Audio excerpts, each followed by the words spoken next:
Call this special meeting to order for June 9th, 2025. Current time is straight up at 3 o'clock. Councilman Miller, would you mind leading us in a pledge, please? I'd be glad to. Everybody please stand.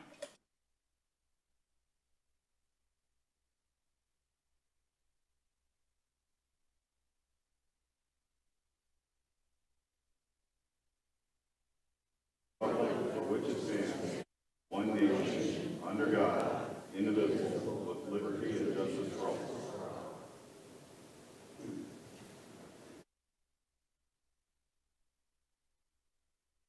Thank you, sir. Madam Clerk, would you mind calling roll, please? Councilmember Beaver, Councilmember Miller, Here. Councilmember Woolsey, Here. Mayor Pro Tem Venable, Mayor Thorpe. Here.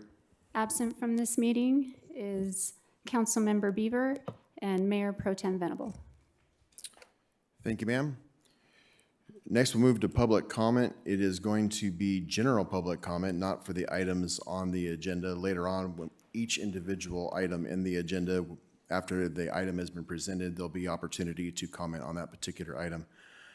Please state your name and your address, and also keep in mind of the time limit for the public comments. We have a lot on our agenda. We have a full night. We would all like to go home before midnight, hopefully. With that, is there any conflict of interest by city council members that need to declare it at this time? Mr. Mayor, I do live in a mobile home park. However, I am not under rent control. Perfect, thank you. Nobody else? All right, with that, ma'am, the floor is yours. Thank you, Mayor and Council. First, I'd like to introduce Don Lincoln. He's our special legal counsel as it pertains to mobile home parks. Don and I have worked together 10, 15 years, maybe 20. And he's been by my side through several special rent adjustment applications, and he's very familiar with our ordinance and our administrative rules. So I thank him for him helping me out with this turn of the biennial review. I'd also like to say the biennial review is called out in the ordinance to go before the city council every odd number year. And we bring it before you because we get input from stakeholders. We have issues that happen legislatively that we need to clean up the documents. And every time we go through the ordinance or the rules, sometimes we think there could be verbiage added to help with clarification and clarity on how parks and residents maneuver through both documents. And so we're back before you today based on input from stakeholders, from resident groups, and from the community, and things that both Don and I saw that could be cleaned up in the document. I would like to mention that I missed an email from a stakeholder that was sent back in January, and it was brought to our attention on Thursday that we did miss this entire email. A lot of the items raised in the Augusta Community's newsletter or in the letter is a part of the packet, but there were 3 additional items that we needed to clean it up and present at least the issues that they would like you to consider. And those would be issues 9, 10, and 11. And I really apologize for missing it. I wish we would have known about it when we were going to bring this item to you back in May. That way we could have addressed the mistake. But I feel like through the presentation this weekend, we worked with at least presenting the information on the slides of what they were trying to get across in the letter. And so I do apologize for that. Mayor, you just brought up kind of the process. What we've done in the past several biennial reviews is what you had just stated. We'll take each issue at a time. We'll allow for public comment. You can then close the public comment. The staff can address any questions that you may have, and that we're requesting then that you take action on that item that we just presented. Then we'll move on to item number 2. It seems to work the best. It prevents confusion, and it allows the residents and the park owners and any other stakeholder to have their say on each particular item. So we will move on with item subject number 1, the annual adjustments. The purpose of the annual adjustment process is to provide a relatively simple, expedited process that enables park owners to obtain rent increases without having to go through a special rent adjustment. Currently, it's calculated based on 100% of CPI with a 4% cap. That cap of 4% adjusted back in the 2017 biennial review. The cap back in that day was 4%, but it was also 80% of CPI. So we received some options that have been presented by the stakeholders, which are listed on the screen that has presented. Option one is they want to maintain 100% CPI, but they want to increase the cap to 6% and also introduce a minimum percent. That way, if they are capped, the minimum allows them some catch-up room if they were restricted by the cap. Option number two is 100% CPI and just eliminate the cap altogether. That way, rent adjustments are based on 100% of the CPI issued by San Bernardino County Regional Area. Option number three is 100% CPI with a 5% cap and a low of 2%, which is recommended by staff. And then option number four, retain the existing language, or in option five is other possibilities that may be suggested by the council. So at this time, I'll hand it back over to the mayor and we can receive public comment. Thank you, ma'am. Madam Clerk, do we have public comment on item 1? We do, Mayor. I'd like to start with Suzanne Taylor, followed by Benjamin Kelly. Also, want to point out for the minutes that Mayor Pro Tem Venable walked in at 3 minutes after 3, so Gotcha. he's here. Are you starting? Sorry about that. My name is Susan Taylor. My address is 33600 Calamasa Boulevard. I live in space 115, Yucaipa, California. I live at the Hillcrest Mobile Home Estates. The rent control gives the seniors affordable housing. I own my own home. I've been there for 20 and a half years. I'm retired. I'm all alone now. My hubby passed in 2017. The city of Yucaipa is my home also, I feel. I retired here and I'll be here forever, as long as the Lord's willing. On subject 1, I am in favor of option 4, that everything stays the same. Thank you.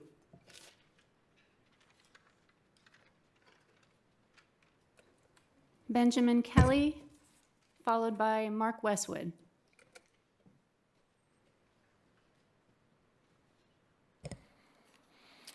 Thank you, Mr. Mayor and council members. My name is Benjamin Kelly. I'm at 25241 Paso de Alicia, and I'm representing MET, or the Manufactured Housing Educational Trust. The Manufactured Housing Educational Trust is a nonprofit organization which serves the 3 Southern California counties of San Bernardino, Riverside, and Orange.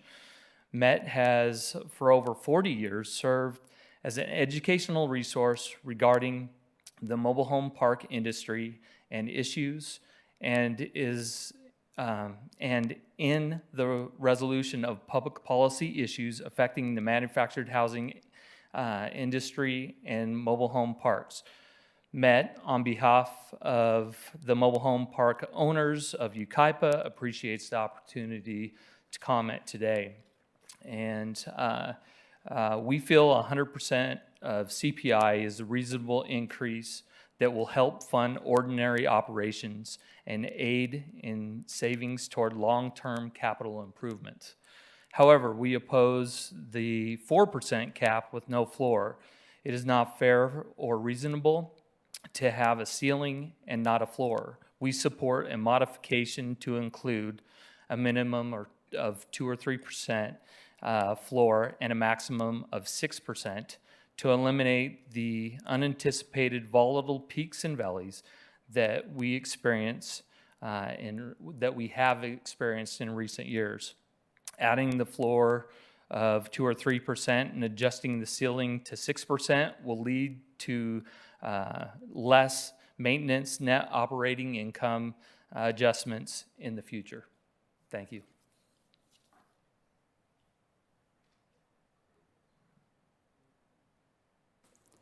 Mark Westwood, followed by Julie Polly.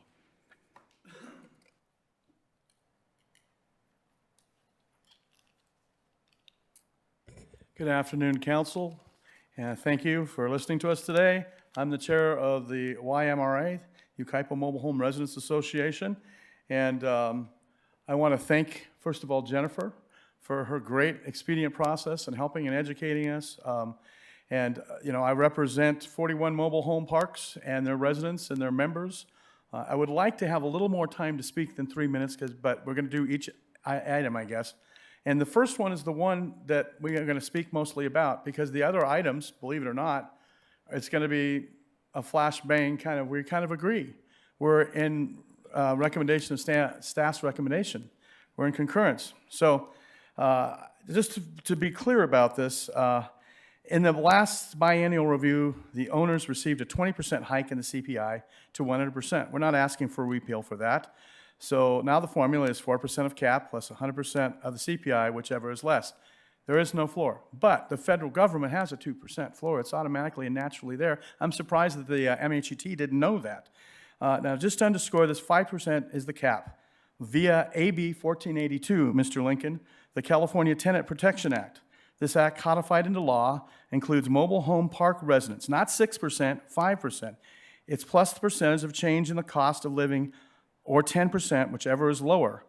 AB 978, signed into law in 2023, does impose a 5% cap on rent increases too. It can only be 5%, not 6%.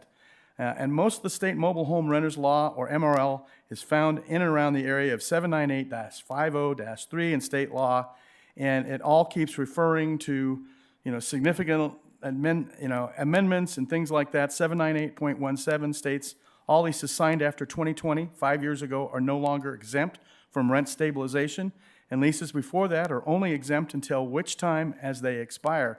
With few exceptions, most have expired and everyone is now under rent control. Now, let me speak just a little bit to why my residents that are in our Mobile Home Residents Association voted to leave number 4, which is the option to leave everything in place. Most of these park owners are not members of these lobby organizations, MHAT and Julie Polly and that. The park owners and the mobile homeowners are friends. They're family, kind of. They have existed in these parks 10, 20 years. They've got amicable relationships. There's not really an adverse relationship. And so, they haven't spoke a lot. If you look in the public comments, and I believe, Jennifer, we extended those public comments to January 30th at one point. Is that correct? Yeah. We even extended that length, and there's maybe 4 or 5 comments from park owners out of 41 parks. Most of the park owners seem to be content. 72% of our mobile home coach owners in Yucaipa are seniors over 62.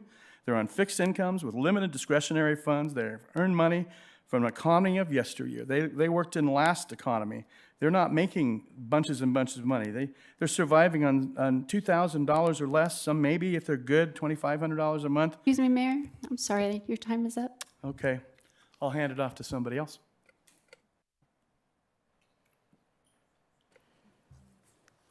Next, we have Julie Polly, followed by David Devon. Good afternoon, Mayor and Council. I'm Julie Polly with the WMA, and I've been coming here many years sounding the alarm about concerns about the sustainability of the parks and how the regulations are so difficult to operate under that they could lead to parks closing. And it turns out I was wrong. What's happening is that they're selling to operators that aren't mobile home park operators, but they're investors in rentals. And now you have a quarter of your parks owned by one outfit that's business model is to rent out the homes. And we had some discussion about that earlier late last year, about how to deal with that. And so it's really problematic. If I was the 5 of you, I would be concerned about the sustainability of these parks. I will comment, I think I have some recommendations on that, but I'll use my time on the other items. But for this item, this is arguably probably one of the most important ones to the park owners.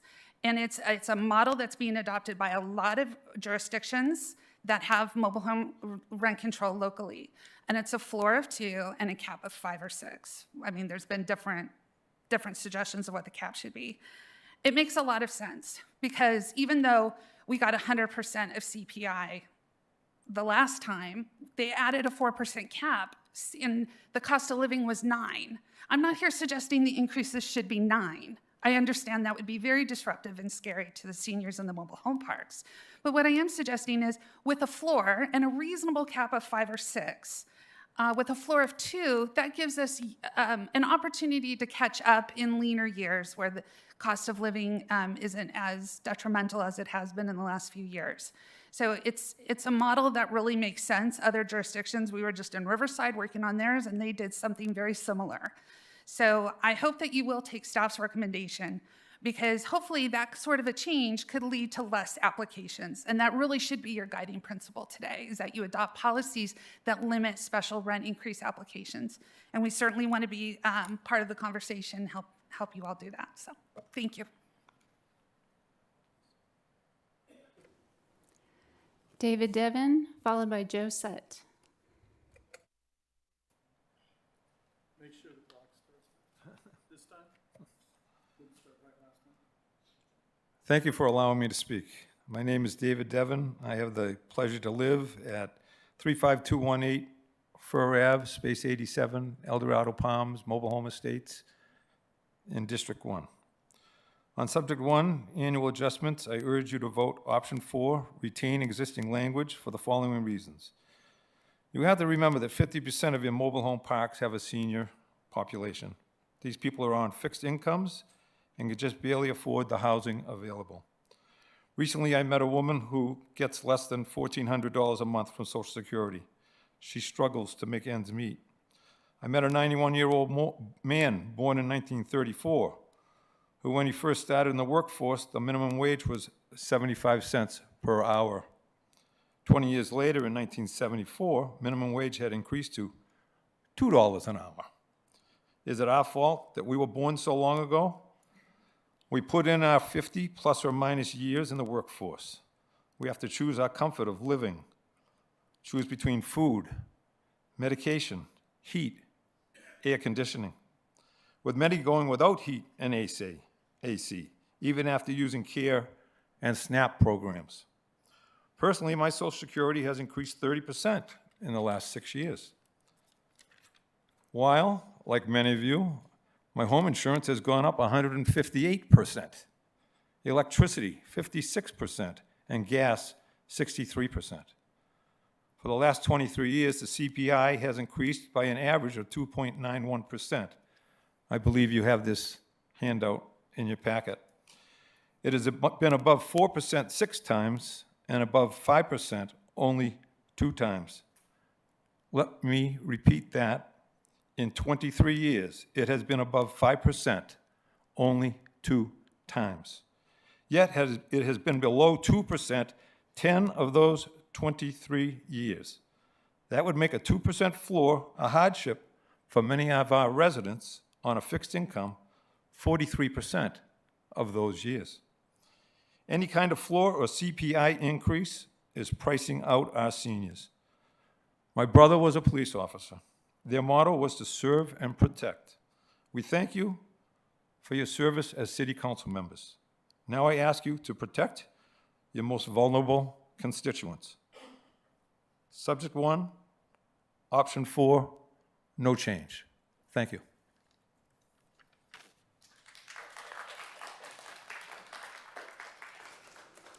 Joe Sutt, followed by Lana Morano.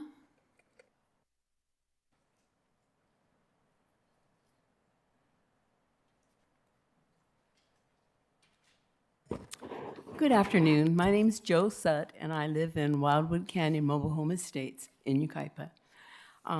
As you all know, as we all know, the economic situation in our nation is totally topsy-turvy and unpredictable right now. We will undoubtedly all be affected. However, you can really bet that the most affected will be those with low or very low incomes. That population includes, not all, but a great proportion of mobile home residents. We live in the cheapest form of housing available. The next step for many of us is homelessness. Our local rent control ordinance is a vital protective mechanism for mobile home residents. I hope our City Council will continue to protect and advocate for the mobile home community. During this biennial review of the ordinance, under item 1, 5 options are being presented for consideration by the council. 4 of those call for alterations to the document. Each of these changes sound minuscule, but they would benefit only park owners. Obviously, economic challenges accompany the ownership of an income property, but make no mistake, park owners always make a profit, although they may have to endure a less than desired return on their investment. In Yucaipa, one park owner has actually purchased some 11 parks. Clearly, mobile home park ownership is a money-making industry. The city of Yucaipa already has a sound and reasonable rent stabilization ordinance. I urge you to consider the most benign option. Option 4 supports keeping the ordinance as it is. Please keep us under your wing and vote for option 4. Thank you for your study and your time. Lana Morano, followed by Suzanne Taylor.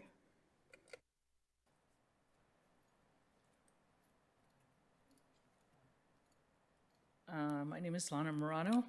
I have the privilege of living at 13576 California Street, Space 11, Yucaipa, California, 92399. I have no prepared remarks other than to say ditto to most of the rest of the residents that I have heard already today. I remember years when Social Security had little or no increase yearly. Recently, we've been lucky, but that's only because the cost of living has increased so much. The majority of the owners of mobile homes and even the renters in the park I'm in are elderly women. Possibly they're lucky enough to still have a husband with them. We don't have big increases to our yearly income. Anything we get that increases Social Security does not give us enough compared to the increase in cost of living. Please, number 4 is the best option, but if you must, number 5 is somewhat palatable. Thank you. Suzanne Taylor, followed by Patisse Huntington.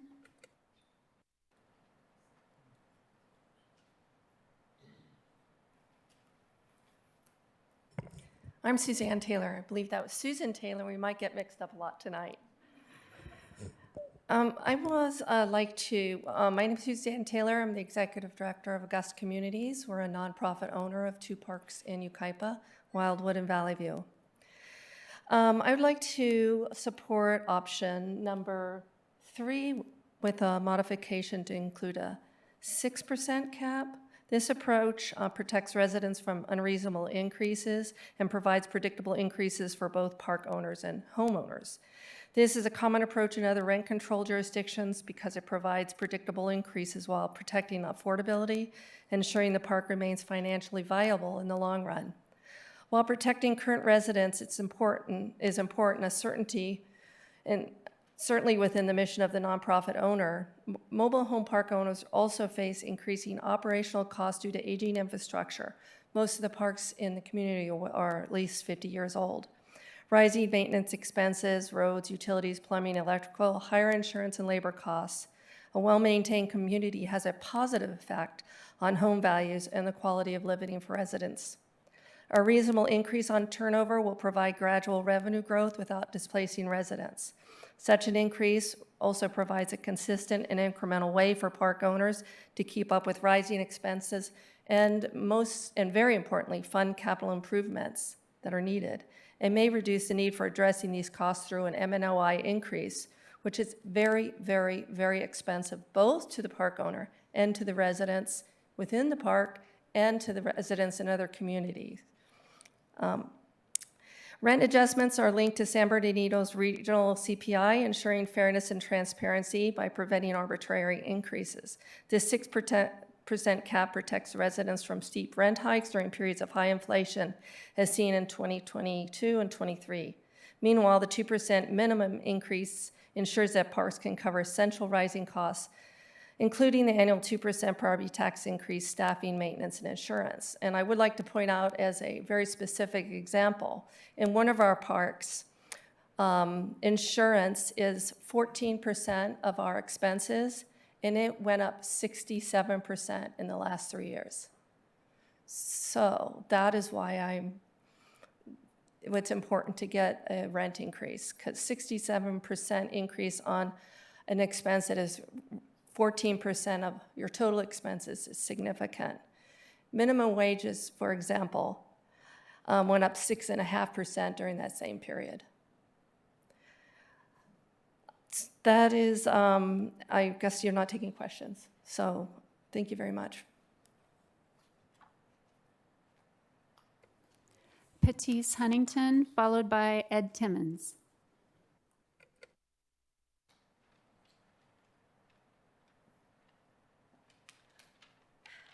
It's always nerve-wracking. Mr. Mayor, members of the council, my name is Patisse Huntington.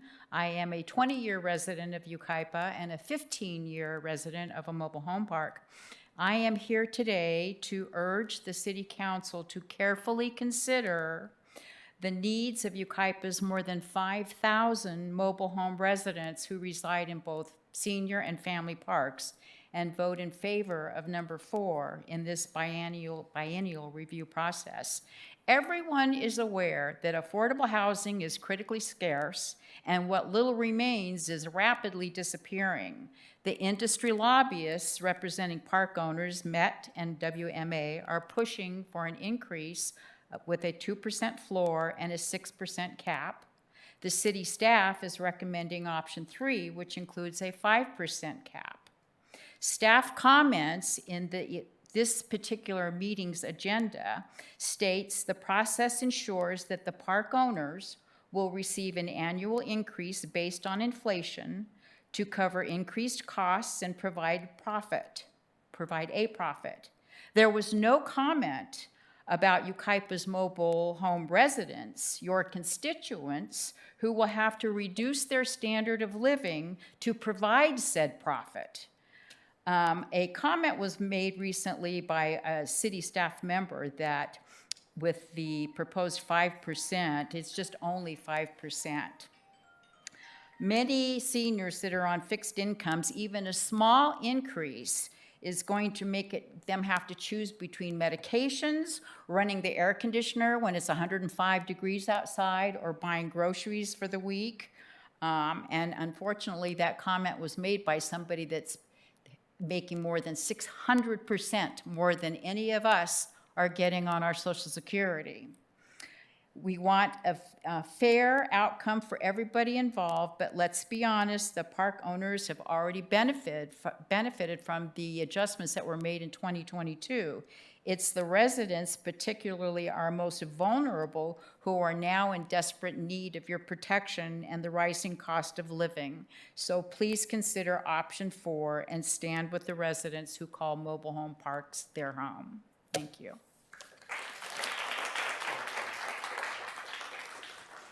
Ed Timmons, followed by John Warren.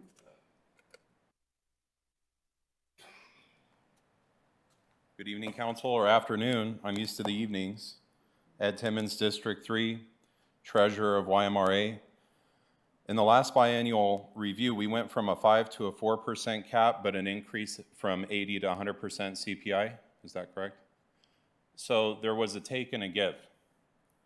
And what we see with the 3 options here, other than option 4, is that it's a take, take, take. There's no take and give. I disagree with Ms. Pauley. Your guiding principle should not be to limit special rent adjustment applications, rather to protect and represent your constituents. over 5,000 seniors, over 40 mobile home parks. Many of our seniors are on fixed incomes. That means there's a finite amount of resources. What I don't want to have happen is us focus on fighting over a percent or two, or a floor percent or two, but looking at it holistically. Seniors are also impacted by Measure S. They're paying increased sales tax. Seniors are impacted by their healthcare costs increasing. Seniors are impacted by the increased trash fees, increased utilities, and if everything takes a percent or two out of our current policy and what we've moved forward with as a city, then this isn't just an extra percent. Some of our seniors have shared with me, being on the board of the YMRA, that they only turn on the heating or air conditioning when someone is visiting because they can't afford to run the heating or cooling just for themselves. They said they have a fan and they wet themselves down and they have blankets when it's cold. And so that's our vulnerable population that we have here in Yucaipa. Let's make decisions that protect our most vulnerable population. Thank you.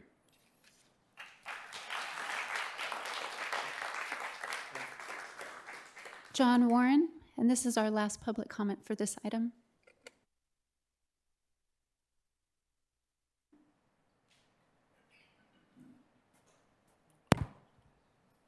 Hi, my name is John Warren. I'm with Onyx Capital Corporation. We, for almost 40 years, have been staunch advocates for the manufactured housing space, including owning and operating mobile home parks, managing mobile home parks, and lending on mobile home parks nationwide. I just wanted to touch briefly, I guess I would certainly support option 1 or 3. The requirement of that minimum floor is very important. Obviously the cap, there's a lot of residents here and they certainly value having that cap. But the numbers, and when we're talking 2%, 3%, 5%, all of them pale to what the actual expense load increase actually is. As I said, we lend on manufactured homes in communities across the entire nation, and I can tell you this past year alone we're seeing an over 15% increase in expenses, and these are mandatory expenses. Things Suzanne Taylor discussed. Insurance is a great example. In California, we're seeing very close to 40% increases year over year. So when we're talking about the 4% moving up to 5 or 6%, that's wonderful. But without that minimum, you're going to have enormous problems. For example, this year with a 1% increase, but the expenses going up 15 to 20%, it's a dying situation for owners. And when we represent things on the bank side, there are situations where a loan is maturing. Somebody that's worked very hard and has owned a community for 20 plus years is no longer viable and no longer able to carry the loan, and the bank will not lend in that situation because of very strict rent control situations. So I would staunchly support option 1 or 3. I'd like to hand it to Don right now to at least correct some record. Thank you. Okay. There was a statement earlier that California does require a minimum rent increase of 2%. That is not correct. There is no, as far as I know, there is no law in California that sets a minimum rent increase.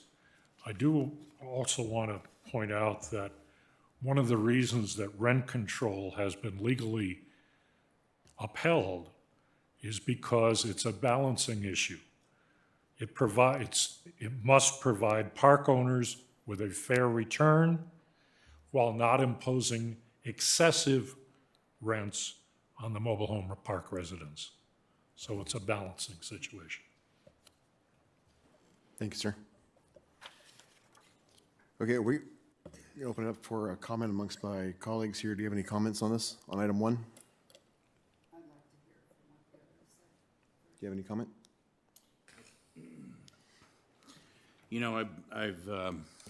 Sorry. I've gone over this a little bit and stuff, you know, and when you're going to invest in something, in properties and stuff, you know, you have to have compassion when it comes to the mobile home parks and stuff. And so, you know, with that compassion, and you have to understand that there's the profit. You have to not thinking that you're going in with a lot of profit and stuff, because there's a lot of people there that has raised you and me and done a lot in our state and our country, and that have fixed incomes. And so when you come into a mobile home park and stuff, and you go to purchase that, you have to have you should know that it's not going to be a huge profit for you and stuff. It's going to be a return maybe later on down the road that the property's, you know, worth money and stuff. But you got to take in consideration the people that live there. So, you know, I have a lot of compassion for them, you know, with fixed incomes and stuff, because I know a lot of people that do.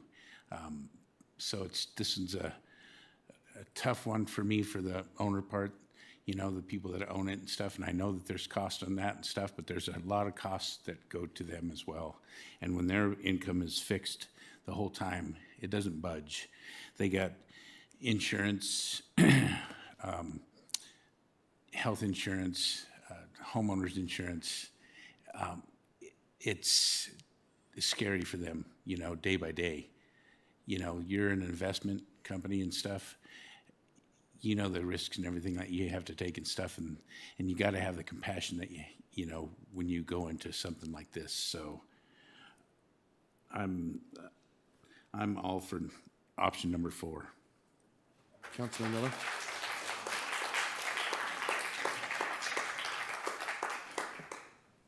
Thank you, Mayor. First of all, thank you, everybody, for coming today. I appreciate your comments up there, and well said, well heard. I thought there was some interesting information that was laid out. And thank you, City Attorney, for correcting some of that. I do appreciate that. So there was a comment made about social vulnerability, I think I heard.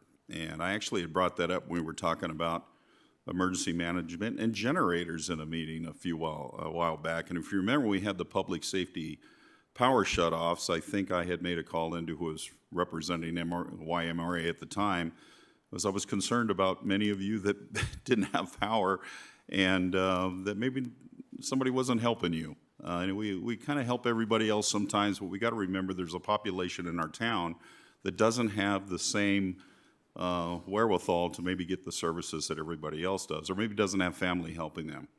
I certainly understand that when you're on a fixed income and maybe Social Security isn't, maybe if that's your only income, that you probably cost everything. Look what we've done with eggs over the last couple of years. Look at the price of fuel. Look at the price of groceries. Look at the price of everything. So I'm sure we have to consider that you're counting every dollar. And when you have price increases, whether it's rent or whether it's waste management or whatever the issues are, if you notice, and I won't go too long, but the city right now, we're cutting a lot of things because we have to trim what we're doing too. And it would be hard for us to do anything to increase any hardships for you guys. I think option 4 is probably where we need to go. I know the city worked diligently, the staff, and I appreciate option 3 and the work they've done. But we have to consider all populations and where everybody lies. So I will be supporting option 4 as we move forward.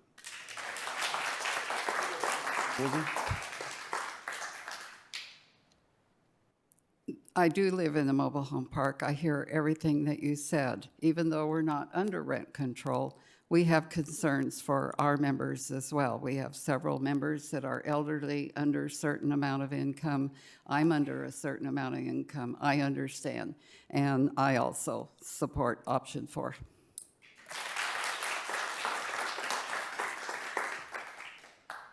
I appreciate all the work that staff put into it. I'm going to have to agree with my colleagues on this. I think I'm going to go with option 4 as well. So do I have a motion? I'll make the motion. I'll second. First is Mayor Pro Tem Venable, second by Councilwoman Woolsey. Those in favor? Aye. Aye. Any opposed? Okay. Moving forward, we have, all right, ladies and gentlemen, we have 10 more items and we have 1 hour to be complete because our next meeting starts at 5. So item number 2, ma'am. Thank you, Mayor and Council. This item is the rent adjustments upon vacancy. Currently, in the last biennial review, the ordinance made some adjustments based on vacancy. So they're listed on the board. If the space becomes vacant because the resident voluntarily removed the mobile home, no longer lives in the park, there was a fire or some kind of damage, and the coach is no longer in the park, or if the resident abandoned the coach in place, the park owner went through the court system and gained title, or the pad has been vacant for more than 5 years. What we did in the last biennial review, and it's in play right now, that we allow these types of vacancies so that when someone new is coming in to look at that space to move into that park that currently does not live in that park, we'll look at the combined average rent-controlled spaces in that park and adjust it by 10%. That way there would be a new base rent. And the goal of this is to kind of help and get some additional revenue, not on the backs of the existing residents, but people that are moving into the park that don't currently live there. What we don't allow is any in-place type of transfers, meaning the resident is still staying within the park or they have family members that are taking over the coach.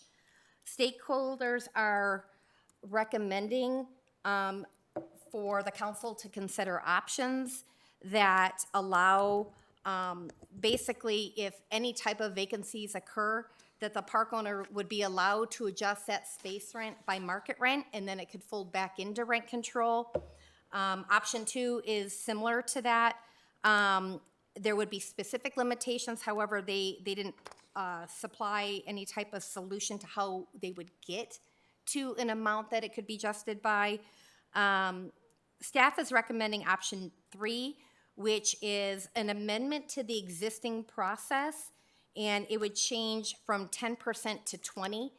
And this allows the park to capture some revenue, because at the end of the day, I think everyone needs to realize this: the goal of staff is to prevent special rent adjustments. I can't wave a magic wand and say, if you approve some of this, that won't occur. I can't say that to you, but the more and more we start bridging the gap of their right to earn a fair return and in what residents actually pay as a park, then we can prevent these massive rent adjustments. In Exhibit 3 in the back, you can see what those adjustments are through special rent adjustments. Since 2004, I think we've gone through 8 that have come before the commission and council. And so I am not trying to impact senior citizens or people that are in low-income situations. What I'm trying to do as staff is to help residents. So small incremental steps every year help to prevent these large, massive increases, $90, $60, $95, that once it's ruled upon go into play 90 days after that ruling is made. And so this is an attempt that I'm trying to do, along with the last item, is impact only people moving into the park that don't live there now, that have these special considerations here, whether a resident voluntarily chooses to leave the park. They're not leaving an investment behind. That's this slide. And so we thought we'll just amend the percentage from 10 to 20, and that might help the park owner pick up some revenue within their park. I should point out that it also is not, that it's based on the combined average of rent control spaces plus 20%. With the recommendation. The recommendation is, yes. Yeah. That's all I have. Thank you, ma'am. Madam Clerk, any public comments on this? Also, real quick, ladies and gentlemen, we want to hear you. We're not trying to cut you off, but if someone preceding you has said in just what you're trying to say, could you just say you agree with or disagree with and keep it as concise as possible so we can conserve on time? Thank you.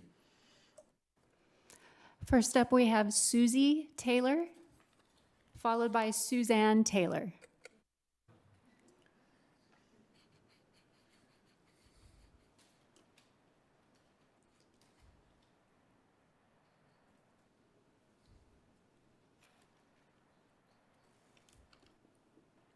On subject number 2, the rent increase on vacancy, option number 4, maintain current policy. Thank you so much.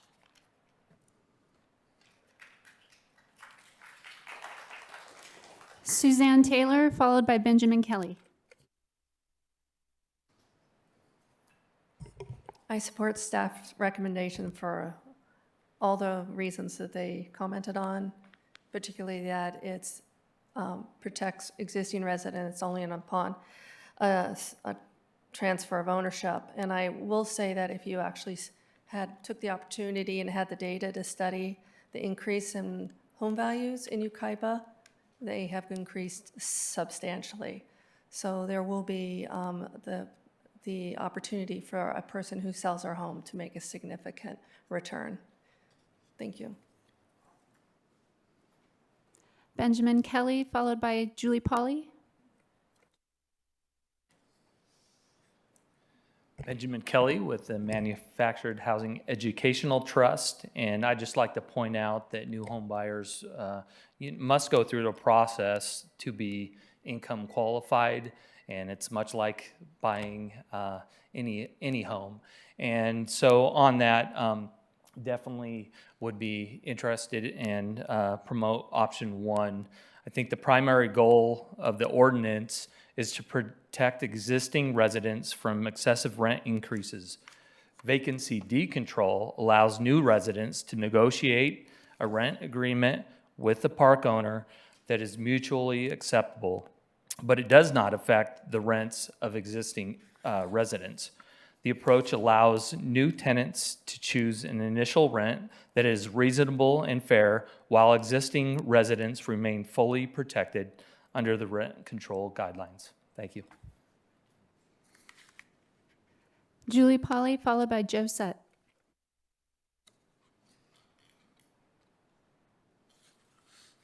Good afternoon.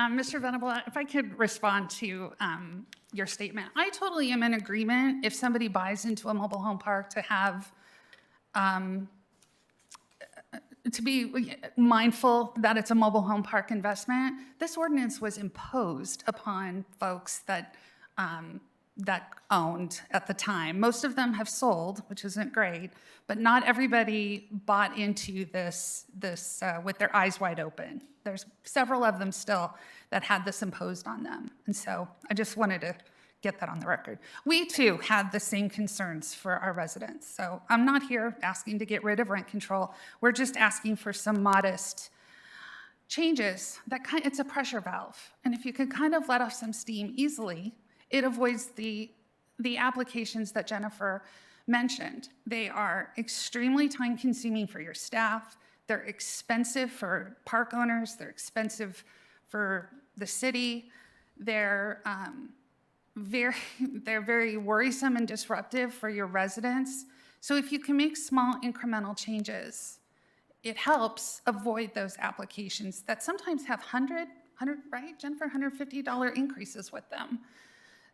So I'll say that on that. But vacancy decontrol, all we're asking for is allow us to operate under the same model Yucaipa does with Prop 13. So for non-mobile home park owners or homeowners, when you go to sell a stick-built home, the tax is reassessed at the next sales figure. What you have now is you get to bring forward a tax basis from 1979. Imagine how much less property taxes you would have in Yucaipa if you never reassessed on a home sale. And that's why it's putting them in jeopardy. So I'm grateful for staff's recommendation. I don't know if it goes far enough. Those instances are very rare. It's a confusing formula on turnover, perhaps market, maybe 3 and up to market makes more sense than average plus 20. But I concur with Jennifer. Any incrementals that you can provide that don't impact your current Yucaipa residents are good changes to make. So thank you. Joe Sutt, followed by David.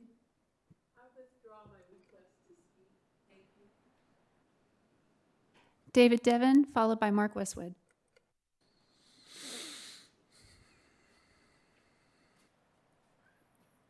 David Devon, El Dorado Palms, District 1. I've recently been elected to the YMRA board as recording secretary. To that end, I've learned a lot in the last 6 months. I had the pleasure, along with Chairman Mark Westwood, to meet with Jennifer Crawford and Kim Metzler. To say the least, it was eye-opening for me. They have a wealth of knowledge regarding the mobile home community and a real concern for the residents. But I urge you to vote option 4 on subject 2 to retain all existing language and the rules without change. Although the decision impacts only new residents moving into the park, I believe it would have long-lasting consequences that lead to higher monthly rent payments. Unless I'm mistaken, using the 3% yearly increase as a base, you may remember that the last 23 years, the average CPI has been 2.91%.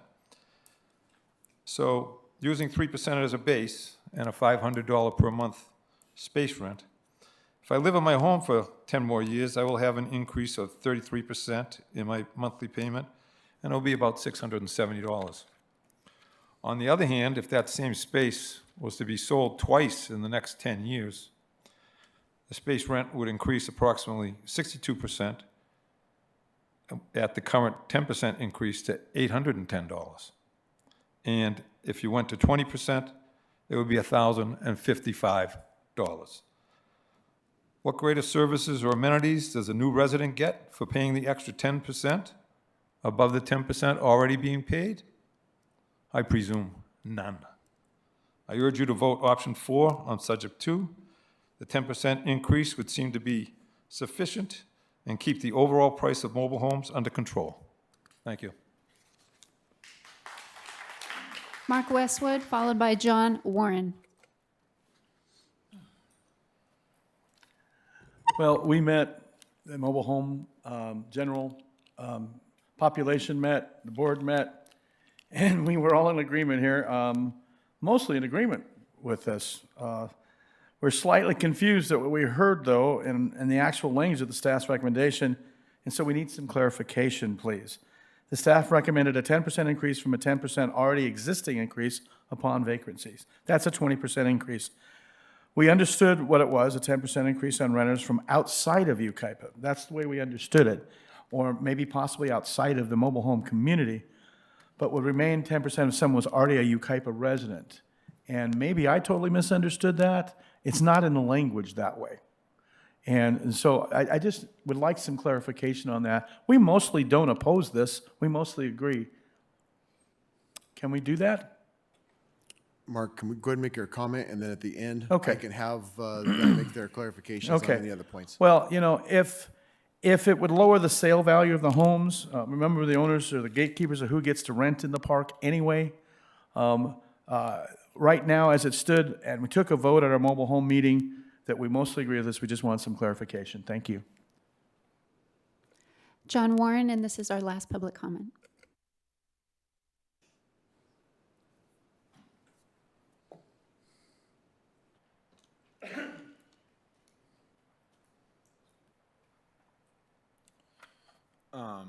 So, you know, I think obviously we're hearing from everybody and you for voting to keep the rent control where it is. That's for existing residents, which is great. The problem now becomes if you don't adjust this, then there's no way to cover the expense load increase that we've gone over. So by allowing the rent control to cover the existing residents, that's a positive for everybody in here. I get a little confused why there would ever be pushback on during turnover, especially, so 1, 2, 3, and 8, for example. That's a good start, but they are rare and they're kind of strange situations. There are far more turnover situations that are not covered by that. Therefore, those are still getting 0% increases. You know, there is no way to cover the expenses of these communities without it coming from somewhere. So if we don't want it to come from the existing current residents, that's awesome, but it has to come from somebody, a new resident coming in that is purchasing a home. I get confused why, number 7 wouldn't be in there. That's a change in occupancy during an eviction or involuntary termination. So who are we protecting? That resident is not staying. The new resident comes in eyes wide open to whatever the market rent is or the 20% increase on average. There was also, I think, maybe a little misunderstanding on the increase multiple times. Well, it's still going to remain an increased percentage of the average. So it doesn't just keep going up 20% every turnover, just something to consider as well. So I would actually be really, the only one to me is number 6, where it is a replacement of a mobile home on a space with another mobile home owned or occupied by the same resident.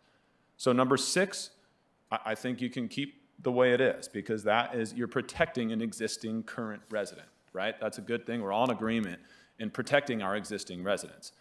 However, in order to allow community owners to reinvest and better their communities and just cover basic necessary expenses like utilities and insurance,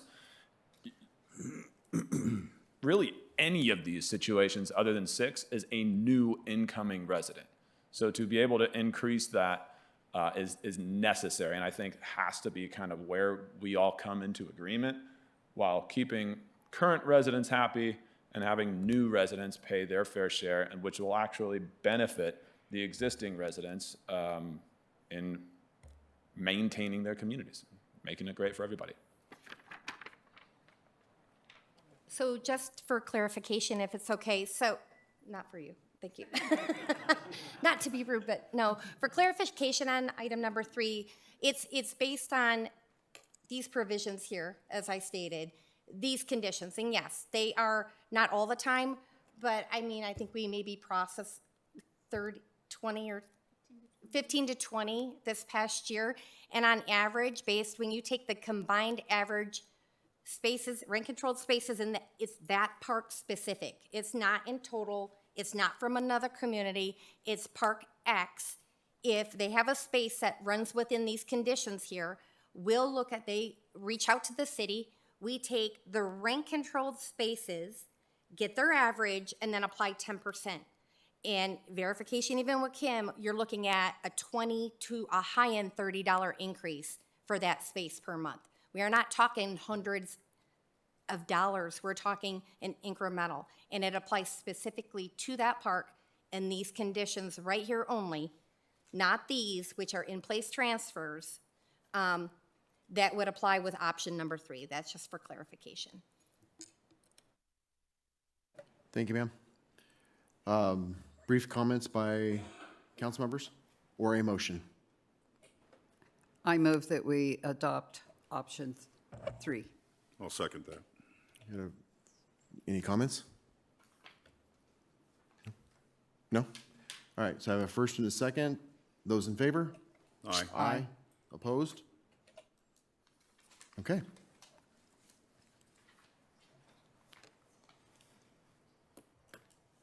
Thank you. This item is number 3, pre-approval automatic pass-through of capital improvement costs. This issue was raised by a stakeholder.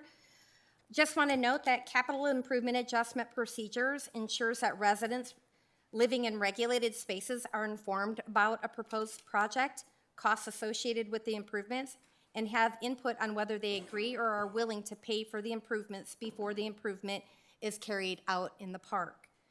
The goal is that, based on that communication, 51% of the residents impacted, primarily rent-controlled spaces, if they agree 51%, then there is no special rent adjustment application that goes before city staff or a hearing officer if it gets appealed. And they have input, they have buy-in to what is being proposed by the park owner. The only way that changes is if the residents say no, then it could be brought as a health and safety issue, which is a separate form of capital improvement within the ordinance. What they're requesting right now is, they're suggesting through their letters, is that pre-approval or automatic pass-through modifications really negates the procedures with involving the residents. I know the park owner wants some type of guarantee that they're gonna be able to use revenue collected through the residents to fund their capital improvements, but it really takes the residents out of the picture in some of these proposed discussions. However, we did notice as staff, in looking at our language, that there's also some misinterpretation based on the current language as it reads. There's that feeling that they have to start with the capital improvement prior to going through the special rent adjustment with staff. And so what we're proposing is that the stricken language, that prior to the completion of the proposed capital improvement, we're going to take that out. The goal is that they meet with the residents first. If they can qualify to get the 51%, then it will just be an administrative pass-through of that cost.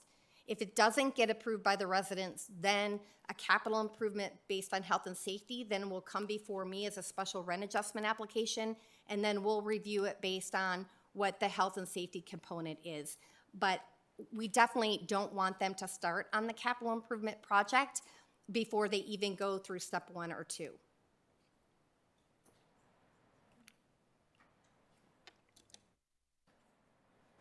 Sorry, that's all I have. Madam Clerk? We'll start with Susie Taylor, followed by Suzanne Taylor.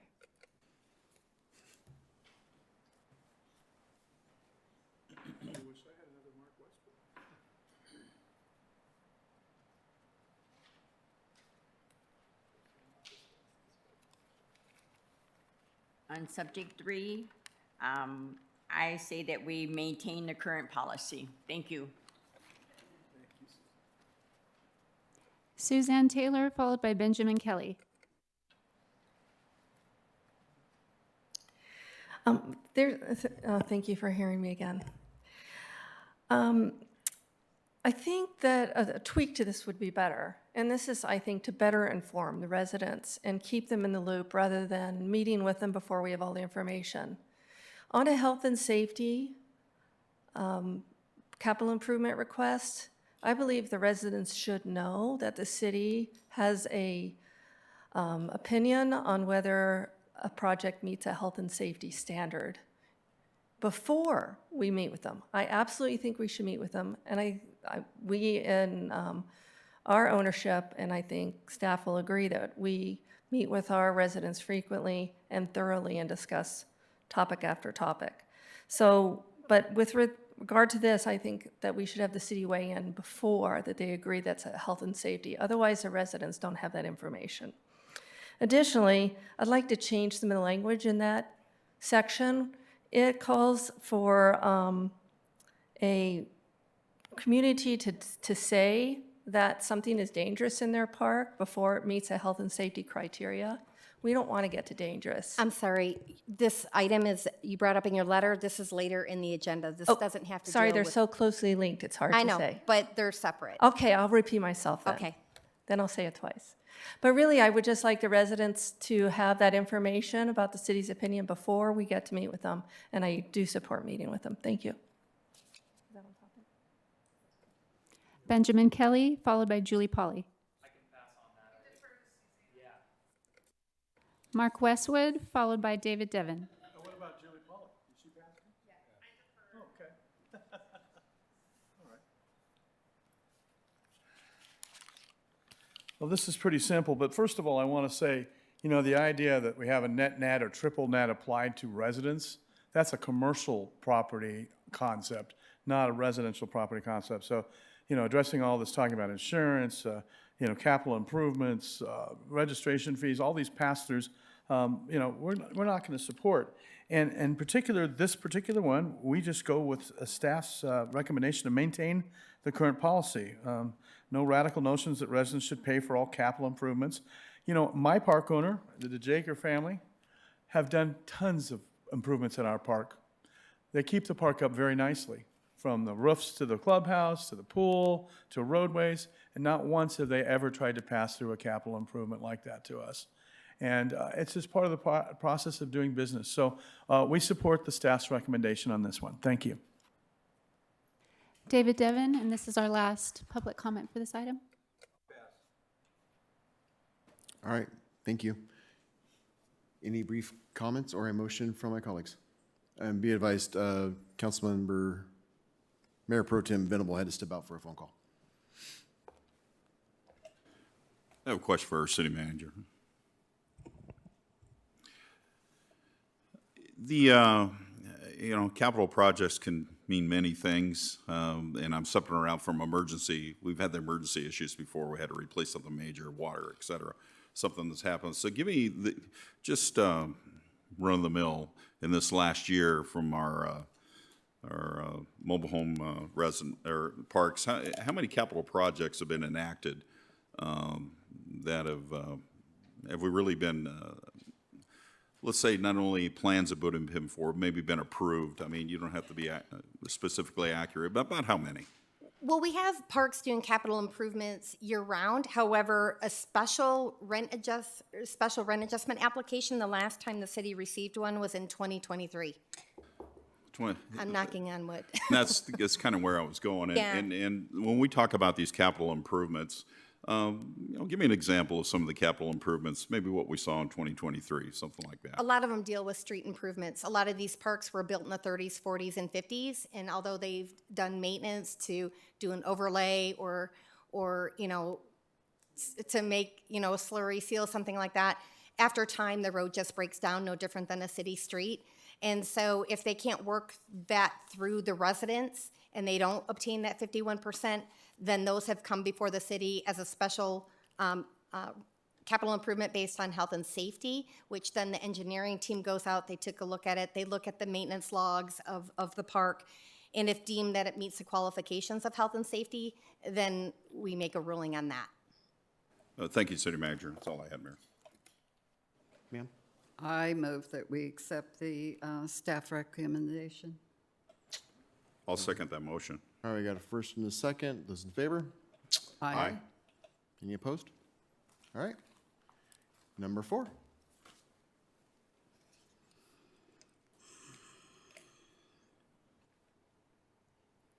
Okay, this item was also brought up by a stakeholder. Over time, we've had a hard time getting resident representatives in the park. For a while, they were, almost every park had one, or at least probably 60%. But over time, that's diminished, and maybe it's, the same people always vote to do the same jobs, and typically they have 5 or 6 jobs because no one else is willing to raise their hand. So out of the 41 mobile home parks right now, we only have 5 resident representatives, and that's a low number. And so it's very hard for YMRA to get the information out into the parks, because that resident representative is kind of like the voice back to YMRA, that then YMRA speaks to the city if there's any issues, or we can reach out to YMRA and check on a particular issue in the park. So there was a recommendation by a stakeholder wanting to amend the ordinance to change the majority vote required to 10 people or 10% of the regulated spaces, whichever is less. And I'm okay with that. However, I'd like to, option number 2 kind of puts in a provision if more than one person wants to go for the position, at least it declares a winner, basically. So option 2 is what's being recommended by staff in case we have multiple people interested in the position. That's all I have. Madam Clerk? Yes, first up we have Suzanne Taylor. Next would be Rob Evans. Then we have Julie Polly. She's shaking her head now. Mark Westwood.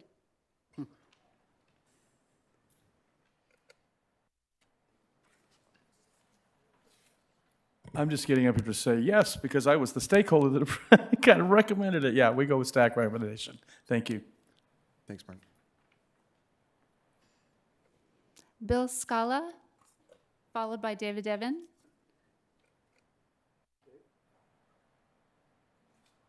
What was the first one? Will? Bill Scala. Then we have David Devon. That's it? Okay. Any brief comments or a motion from my colleagues? I move that we accept option 2. I'll second. First and a second. I agree. So those in favor? Aye. Aye. Any opposed?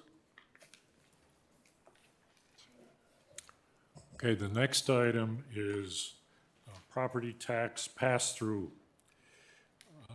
Under the ordinance and rules, any property taxes paid by the park owner in the base year will be deducted from the park owner's base year gross income to determine base year NOI, and property taxes paid in the current year will be deducted from the current year gross income to determine current year NOI. So there is the operating real property taxes and assessments are an operating expense under the ordinance and under the regulations.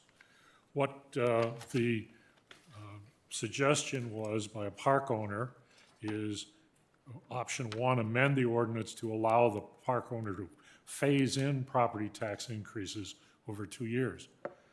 In other words, a direct allocation of rent increase to pay the property tax increase. Option two, amend the ordinance to allow park owners to pass through any tax increase. Again, these are to avoid having to go through an MNOI increase. Option three, retain the existing language of the ordinance and rules, which does allow the treatment of property taxes as an operating expense under the ordinance and regulations. And that's the option recommended by staff. Thank you, sir. Madam Clerk? First up, we have Suzanne Taylor, followed by Rob Evans.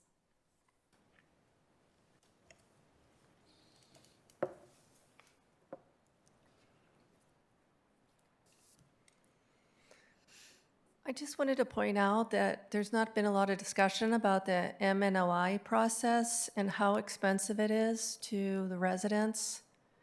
We have talked about the expense to the park owners, but in our experience, when you get $1 of increase in an MNOI process because of the residents did not support your request by 51%, then there's a lot of fees that are passed through to the residents in order to make up for some of the costs associated with an MNOI process.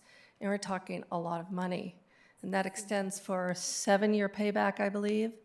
So anything that avoids MNOI process, I think is very important to consider because it actually reduces the costs to the residents. Thank you. Thank you. Rob Evans, followed by Julie Polly.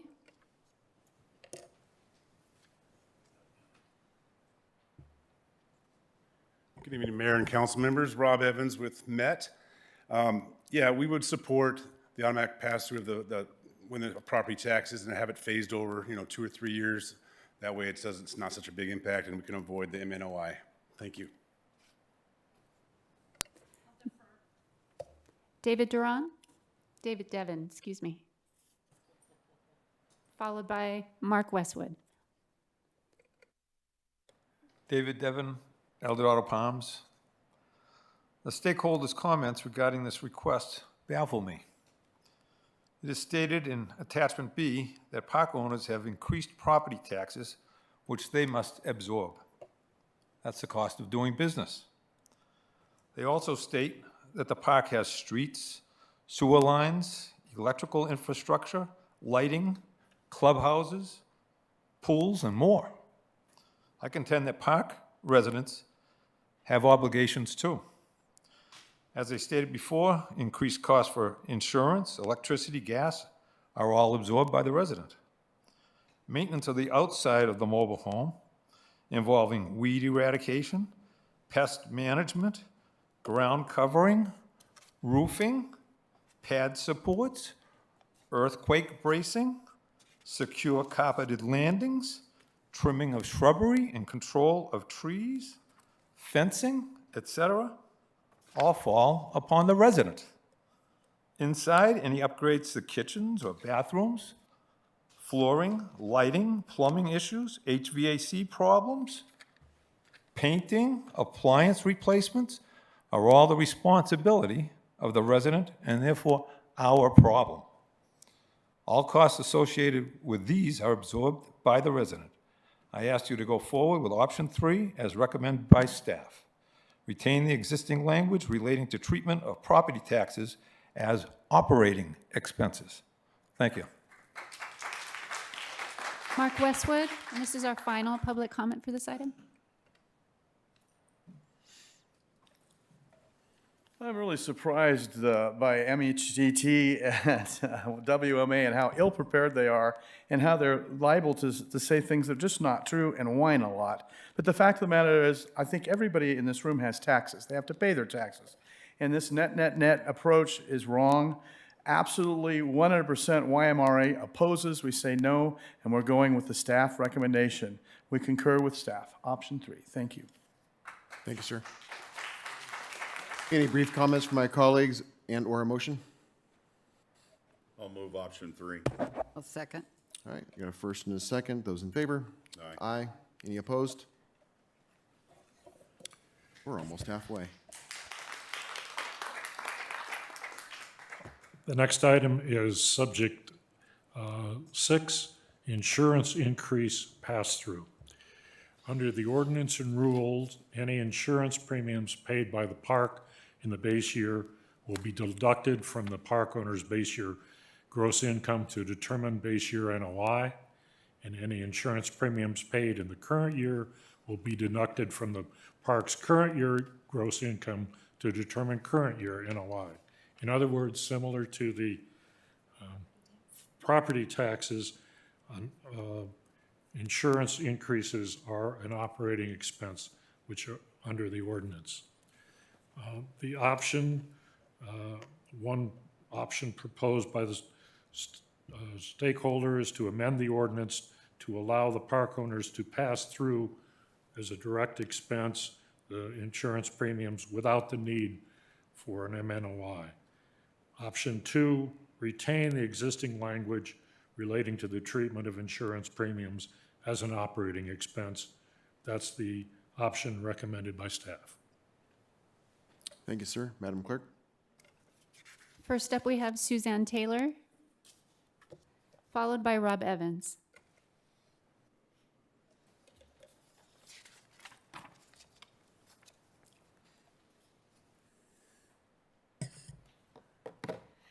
In one of our parks, annual insurance costs rose 227% over 5 years. It was like 67% or something over the last couple years.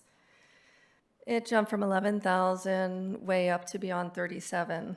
And recovering for those costs through the MNOI process is very, very expensive.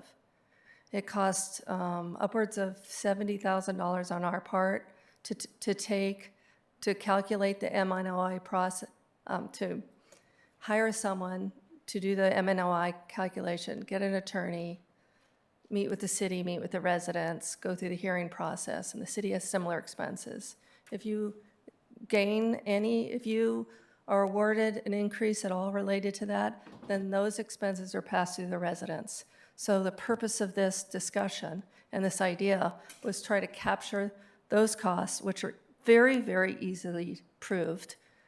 You can ask for, 3 bids every year that you have insurance and look back and see what your costs are and agree to pass through those alone without going through the MNOI process. They could be reviewed even over the next couple of years and reduced if the insurance costs go down. But we're trying to save the residents money because those pass-through expenses are very, very expensive to the residents. When we have to pay for those out of our existing operating funds, we're forced to shift other monies that were scheduled for operations improvements and services to cover those. That means you're not maintaining the park the way you would have because you have to use that cash to pay for a 227% increase in insurance. Thank you. I agree with Suzanne. I'll defer. Julie Polly, followed by David Devon.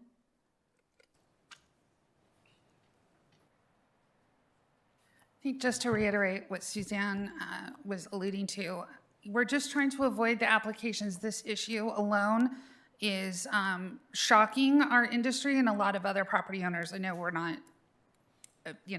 all property owners are having to deal with the issue of insurance, but this issue alone is going to drive applications. And instead of having a simple pass-through that can get reviewed by your city staff, where it's very easy to prove, it's going to cost $70,000 for the residents to have to shoulder the cost of the application. So I think some ingenuity on this topic would be very good to help the residents in the parks. Thank you. David Devon, followed by Mark Westwood. David Devon, El Dorado Palms. May I remind you that since buying my mobile home 6 years ago, my home insurance has increased 158%. In that same time, my car insurance went up 73%. So we all know about the increase in insurance. Everybody's going through that.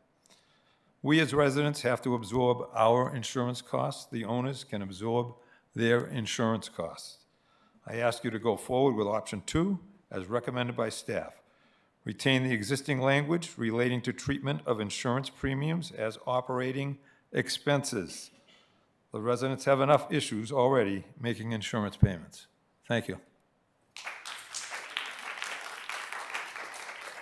Mark Westwood, and that would be our final public comment for this item. I really resent threats. And, the idea that, we're going to have a lot of applications because, we don't approve this. The fact of the matter is we've all known the fires that have happened in Yucaipa. We've known that this is a state-level problem. This is not a local-level problem. And to pass this on to our mobile home residents and our seniors is just totally absurd. And so we go with staff recommendations and we say no to the insurance pass-through as well. Thank you. Thank you, sir. A motion and brief comments by my colleagues? I'll make a motion for option 2. Can I have a second? Second. Oh, go ahead. First and a second. You have any comment? I have a question. Go ahead. For our city manager, maybe I'm missing it, Jennifer. Is there any actual park owners here, or are these just representative associations? So which parks do you guys own? Mission Valley Oaks, which is probably one of the nicest parks in Yucaipa. And what are the other parks? Valley View and Wildwood. And who are the association owners? So I got this clear. Or the association reps, I'm sorry. Evans? Okay, thank you. And they represent multiple parks in town. Okay. Okay. I think I read that. I just want to make sure who was who. And thank you for doing that for me. And then also, I'm not sure on that last comment, can you clarify the 70K? What was that? I didn't quite get that comment, that our last comment. Or you don't have to, maybe you can talk, Jennifer can get that later. I'm just not quite sure what she was saying there on the insurance costs. I don't want to speak for her, but I think maybe her point is the increase in your costs went up 70,000 or what? Oh, okay. So if you go to Exhibit 3 in your packet, that's our NOI log, basically special rent adjustments that have come before the city. And it tracks back all the way to 1991. It's a history. But if a park comes before the city and they're successful in getting a fair return or maintenance of net operating income, special rent adjustment pass-through, you see the monthly amount approved, which is their ongoing monthly hit to their rents based on the outcome of the special rent adjustment. In addition, then you see a Galland and Kavanaugh amount columns there. Those are costs associated, the Kavanaugh is associated with the cost of putting together the application. So the far right column, you can see, even though for like Valley View example in 2019, they received a special rent adjustment, the base rent, which is what the resident pays monthly, that's itemized on their rent invoice, increased by $60.21. But because of the cost of the Galland, and there was no Kavanaugh on that one. They had an extra $15.66 cost that's separately itemized that goes off after a specific period of time. So for a while, residents in that park were paying $75.87 a month regarding that special rent adjustment increase that was adopted in 2019. And so that's, you know, I think a lot of the areas where you see kind of staff going away a little bit from some input from residents isn't not to harm residents. Yeah. Please trust me on that. I'm trying to prevent another park from joining this list for NOI. And I'm not trying to threaten any special rent adjustments, but that just explains those additional costs that Suzanne was talking about. It's the Galan that's the fee. Yes, and those costs are accessible only if the park owner is successful. And even then, the amount that they receive is determined by the fact finder. Yeah. Okay, thank you, Mayor. Yep. So we have a motion on the floor by Pro Tem Venable. Do we have a second? I'll second. We have a first and a second. Those in favor? Aye. Aye. Any opposed? All right, ma'am. Number 7.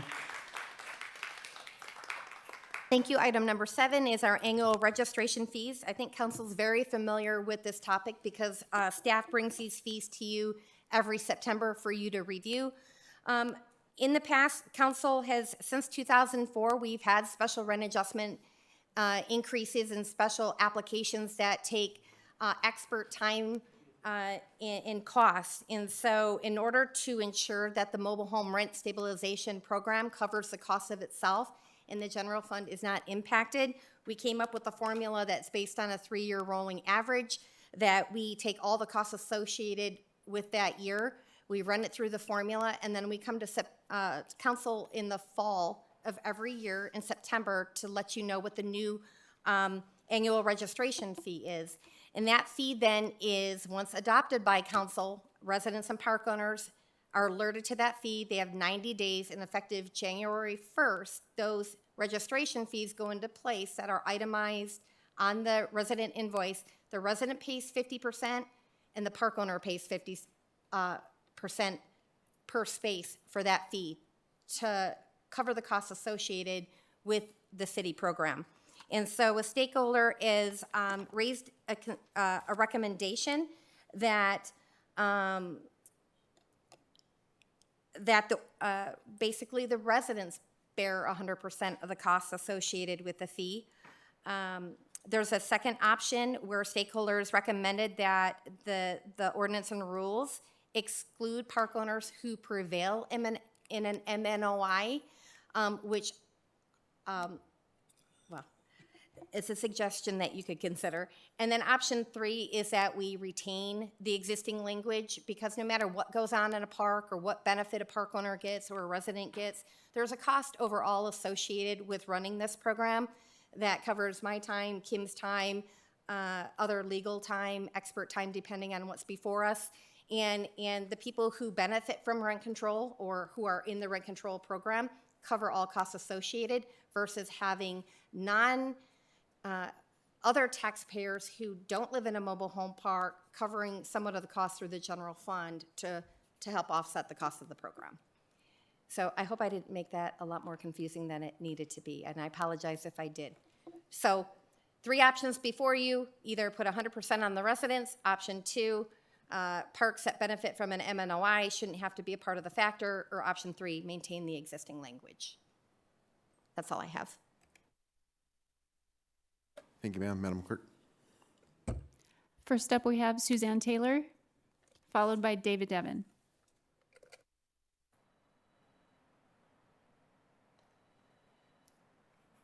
You're here a lot for me because I'm really an advocate for our residents, although some of these comments may not appear that. I just want to assure you that we're a nonprofit owner and we do our best to keep our park well maintained and affordable. This is a pretty interesting topic. Number 2 is interesting because if the park owner prevails in its MNOI, then when you get the registration fee, then you're paying again because you're part of that recovery, even though you're the one that already spent the money. So actually, I understand number 2. I also understand number 1, because if we cannot meet and confer and come to an agreement, then that's part of the residents' decision to go forward with the MNOI.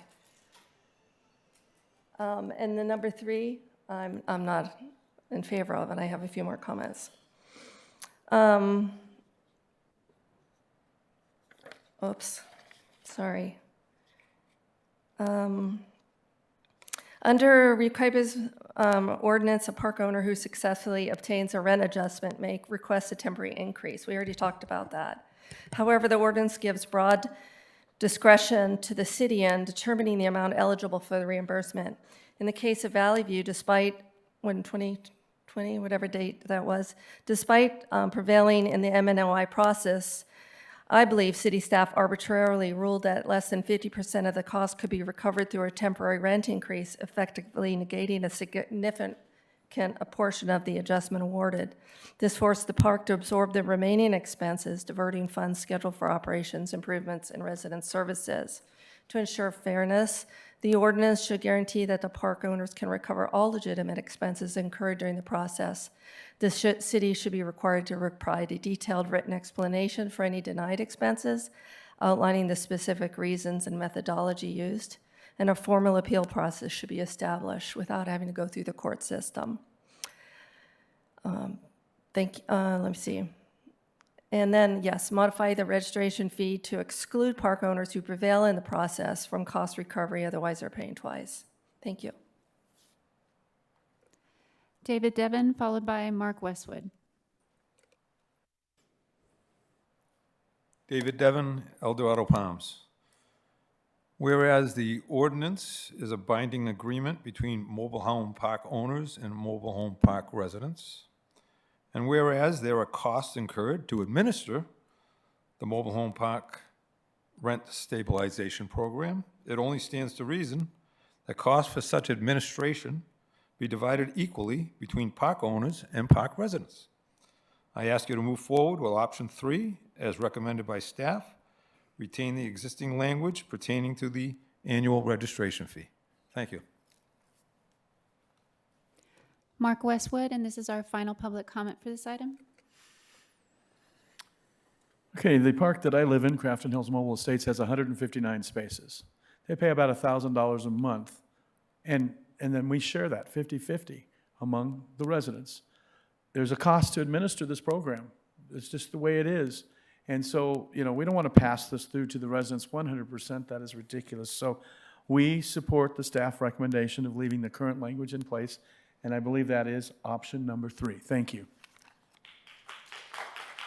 Just for clarification too, so I hear what Suzanne and Julie are saying, but keep in mind too that the park owners have their costs for their experts. They typically have an attorney, an appraiser, a fair return expert component. The city has its own team made up their attorney, their appraiser, fair return expert, and then in the past, YMRA has had their experts in addition. And so as we had mentioned when I guided you to the back of the binder regarding the Galan, I was incorrect, it's called the Galan fee, where it gives them the right to recoup the costs associated with putting their application before the city.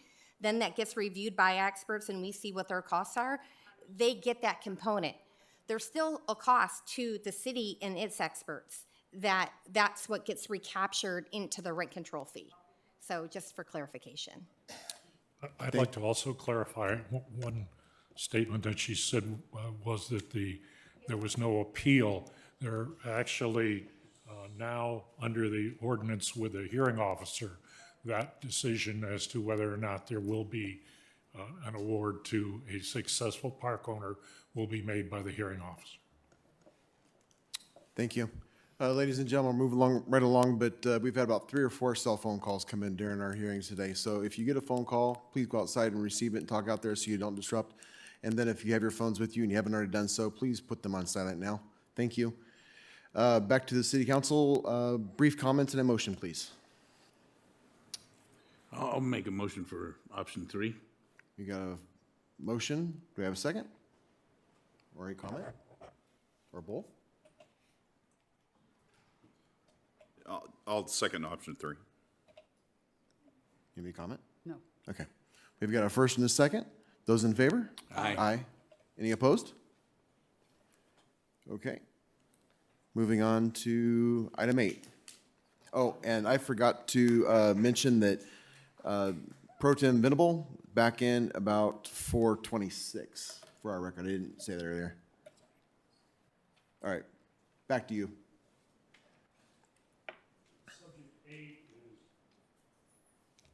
Subject 8 is the staff recommended amendments to the ordinance and rules to provide conformity with state law and clarification.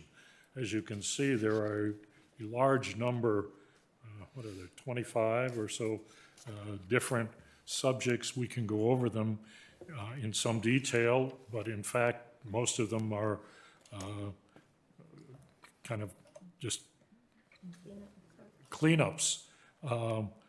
Several relate to changes required to the recent addition of a hearing officer.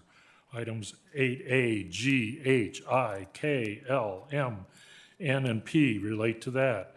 Others relate to California legislative changes relating to exemptions. They related to the new construction of spaces and the new construction of parks. That's items 8C, D, and E. Do you wish to review any of these in detail? Does council have any particular items you want to review? Go ahead, Bob. I had one question, probably for the city manager or city attorney. We had talked about item B. City manager did talk to me about this concerning the consumer price index for the LA County area, and that was used because of a date issue. Can you explain that one more time to the council?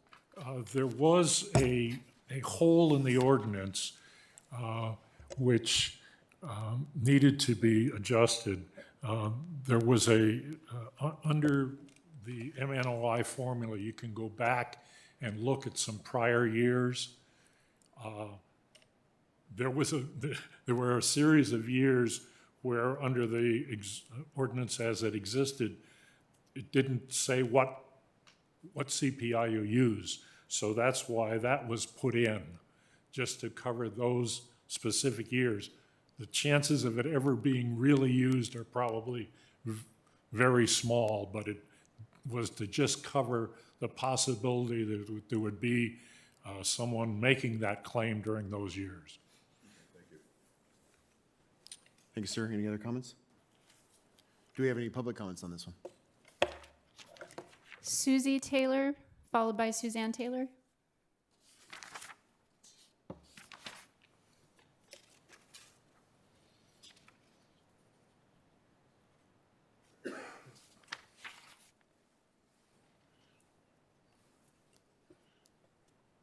The subject 8, where the amendments to the ordinance, Article B, utilize Riverside, San Bernardino, Ontario metro area for the CPI and not use the LA or Orange County area.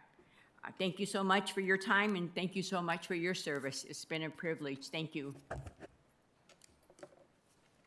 Suzanne Taylor, followed by Mark Westwood. Mark Westwood, and this is our final public comment for this item.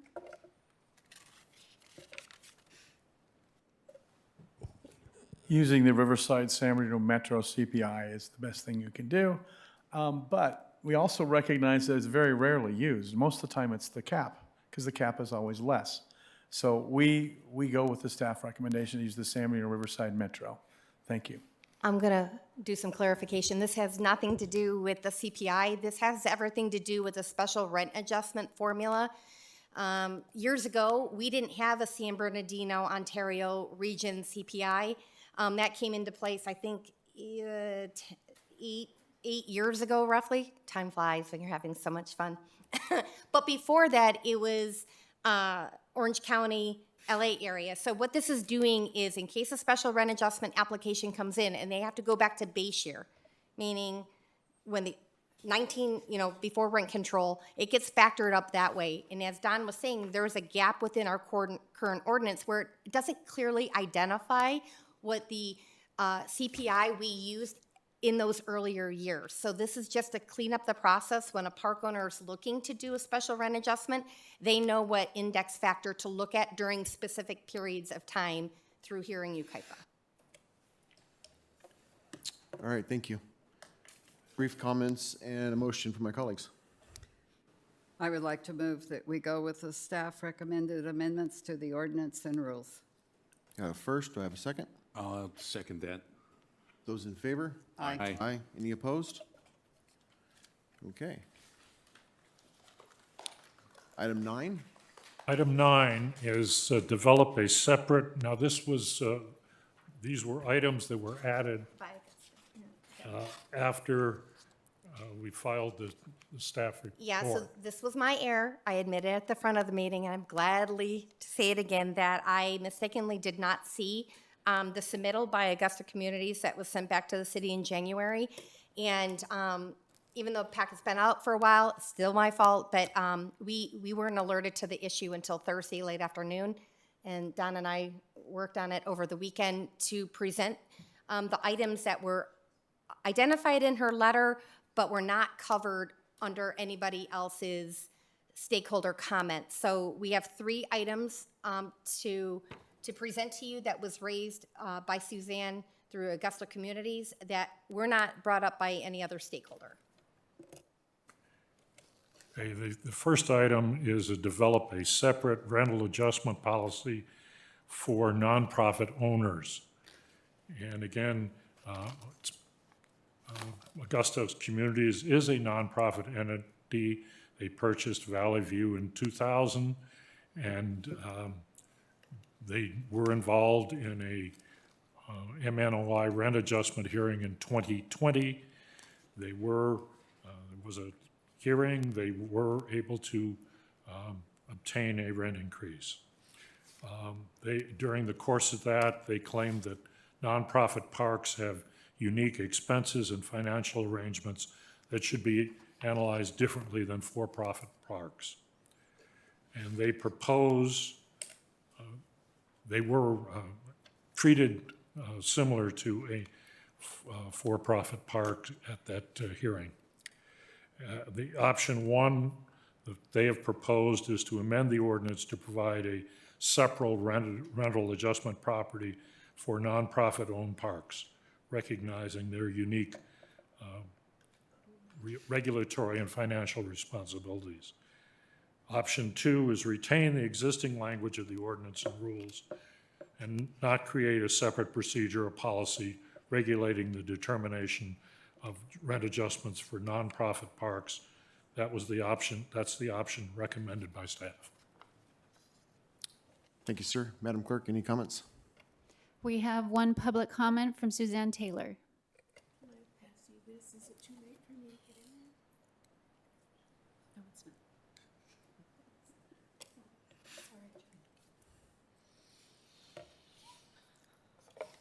First of all, thank you for doing that over the weekend. Appreciate it. I wouldn't be scared off by that number. That number came out of really very, very extensive and detailed process. I'm just going to simplify what we're looking for.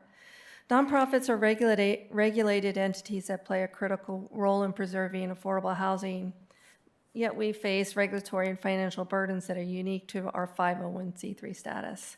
We're required to, by agreement, to comply with strict affordability and income covenants, ensuring that lower income households have stable, well-maintained housing. This requires substantial time and resources available to collect tenant income and occupancy data, maintain affordability records, and submit detailed compliance reports, of which the city, up until, until today, receive those financial statements on a regular basis. Additionally, nonprofits are bound by agreements to require funds to be set aside for future capital improvements and do adhere to significant maintenance standards. All compliance reports are subject to review by independent oversight agents who verify accuracy and distributes findings to other agencies and interested parties. They're part of the cost of doing business also as a nonprofit. These obligations are essential to ensuring affordability, but impose additional costs that should be recognized as a management expense by the ordinance rather than be absorbed by operating losses. Failure to account for these expenses could weaken the financial sustainability of nonprofit-owned parks and discourage future nonprofit ownership. So basically, I'm just asking for recognition of the expenses that are unique to a nonprofit. And the way the nonprofit works is that you collect rents, pay expenses, set aside money for reserves, very similar to the city. The way you guys operate and review your budgets, very similar to ours. So we collect rent, pay our expenses, set aside reserves, and then after all that is done, the nonprofit has a fixed fee of, it's called an administrative fee. So we're asking for that fixed fee to be included as a management expense. After all those are paid, then the remaining funds go back into our mission and supporting affordable housing. Yes, I am asking for that to be considered as an acknowledged expense if you're a nonprofit owner. I think that would promote nonprofit ownership in your community. Thank you. Mayor, I've collected a few additional comments, if you don't mind. Okay. Joe Sutt, followed by Julie Polly.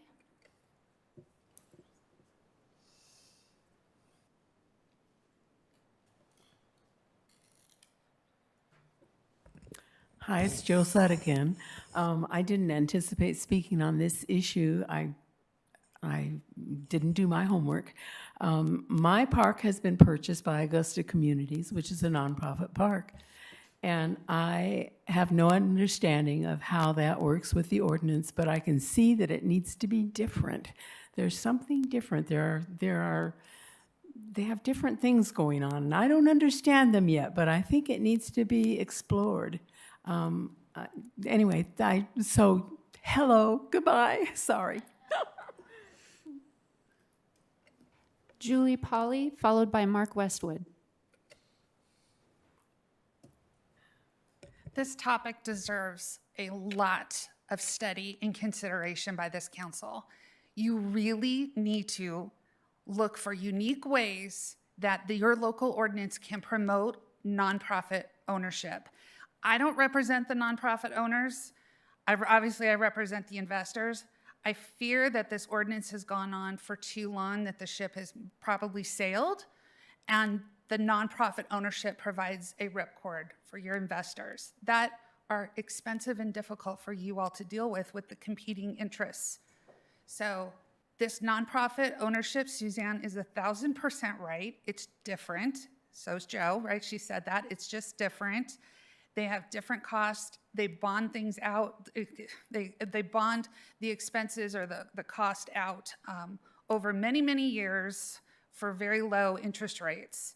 And it totally makes sense. So I would highly encourage you. I think we need to do more than just here today. I mean, this really warrants an ad hoc committee of some sort and some really diligent study on how you can uniquely promote nonprofit ownership so folks like Augusta and Millennial and the other nonprofits actively pursue ownership here in Yucaipa. That is a great use of your time. So thank you very much. Mark Westwood, and this is our final public comment for this item. Augusta is no small nonprofit. They represent about 1,100 households, and it's a good thing. And I would encourage you to consider this more. It was kind of given like at the beginning of this meeting. YMRA doesn't know much about it. Some of these numbers are kind of like $266,000, and we divide that. It's about $264 per resident of the Augusta communities that I don't know is going to be tacked on. It's very confusing. So I would hope that one of you, we don't need to make an up or down decision on this today, that maybe one of you would just move to reschedule us to a date certain or table the matter and come back and consider it rather than making a decision today. It deserves some good consideration. Thank you. Mayor, I did have one last comment from Ed Timmons. Okay.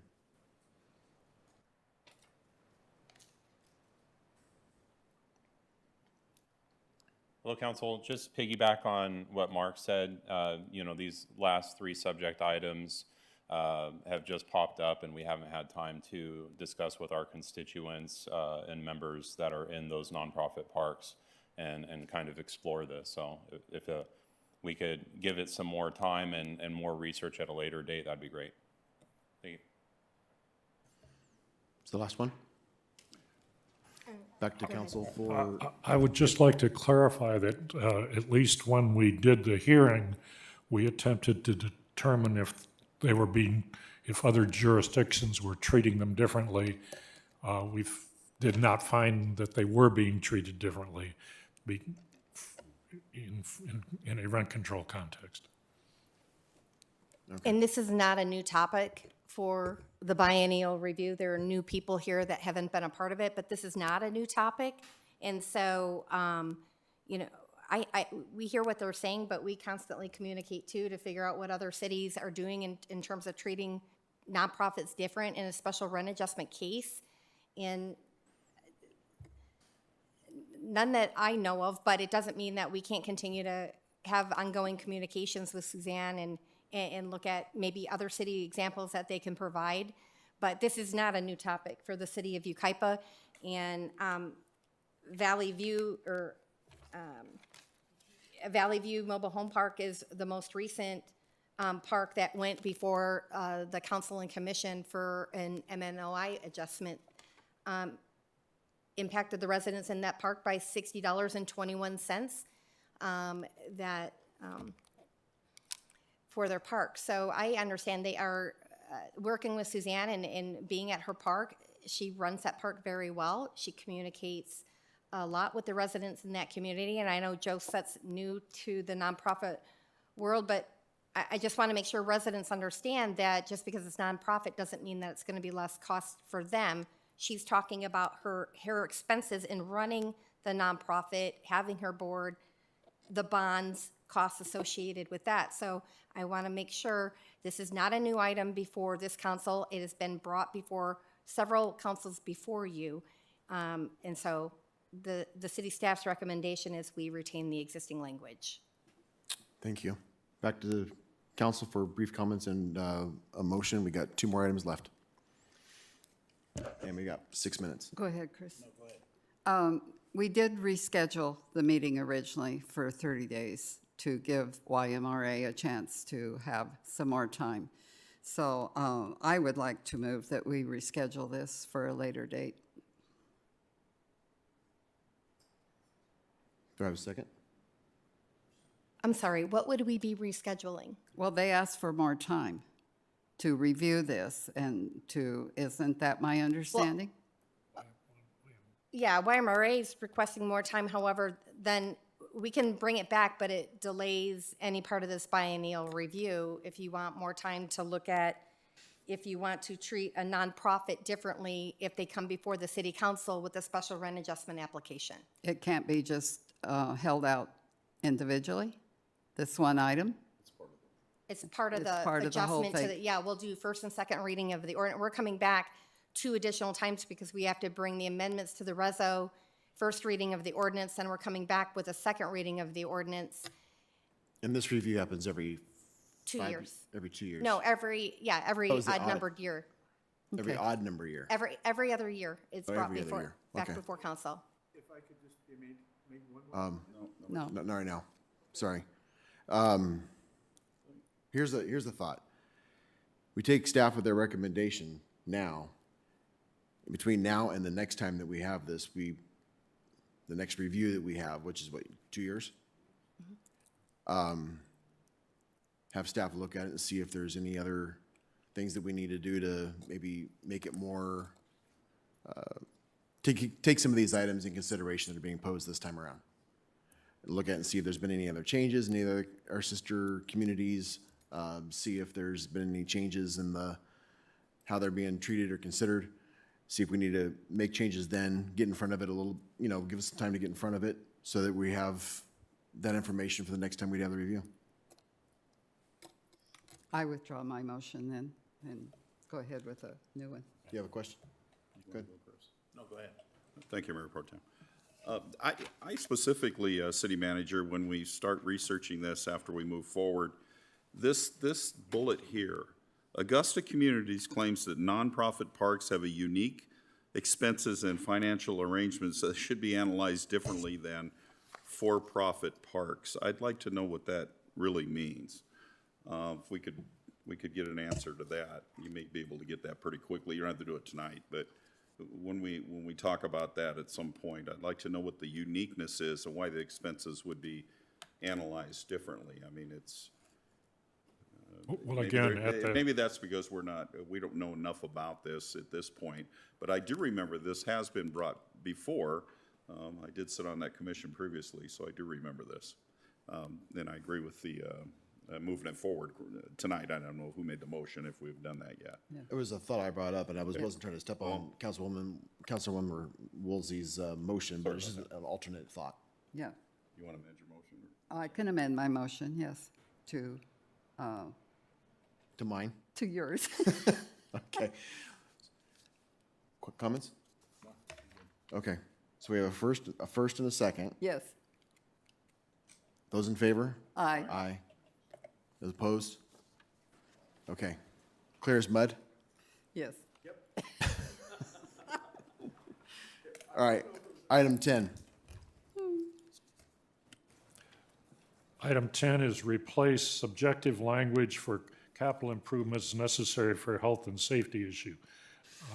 Again, currently the rules address capital improvements necessary for health and safety if the amenity or conditions become dangerous or are necessary to conform with basically ordinance, statutes, codes.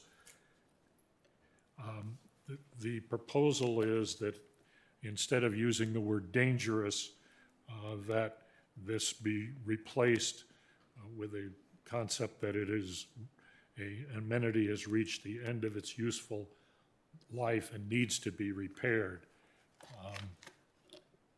That's the option proposed by the stakeholder. Staff recommends retaining the existing language relating to improvements necessary for health and safety. That is, that it be something that is not dangerous or not up to code. So there's a process in the ordinance and rules that allows a standard capital improvement. It could be for anything. It could be a roof damage, it could be upgrades to the clubhouse, it could be issues with the pool, or an upgrade to the pool because the pool's been in there for 30 years. That's a standard capital improvement. That's the one that if they want to do that, they meet with the residents. If they get 51%, it works through administratively, we apply that increase. However, as earlier in the meeting I cited, there's another section of if they can't get the 51%, but that improvement is due to a dangerous condition, it is not a condition that is reached its end of useful life, in my opinion. We have to look at it separately, even though the residents don't want to do it because they voted it down. We look then, okay, are the streets in bad repair to now we can't do the mandatory trash service, paramedic, fire trucks, things like that? Or is it a filter in the pool that the state realized that people with long hair, the hair was getting caught into the drain, creating drownings? That's a dangerous condition.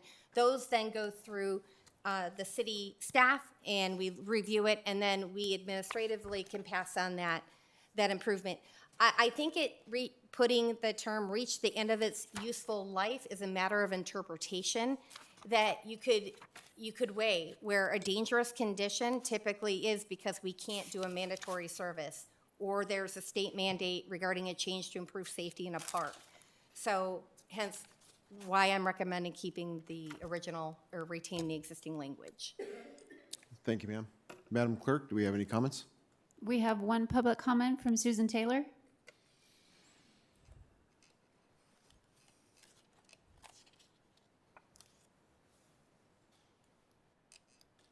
Hello again. What I'm concerned about on this primarily is a discussion we already had earlier, that the residents have the information from the city, whether they believe it's a health and safety issue before we meet instead of after we meet, so that we have a fuller discussion. What I'm concerned about is the word dangerous, is that what park owner here would want to raise their hand and say, my road is dangerous, right? Would the city in its street say, hey, my road is dangerous? They would not. What we want to do is make sure that when something comes into a condition that is at the end of its useful life, it's done, it's kaput. There's cracks, it's uneven surfaces, that type of thing, that we all agree that that is an issue that's health and safety related and needs to be dealt with. So that's my primary concern.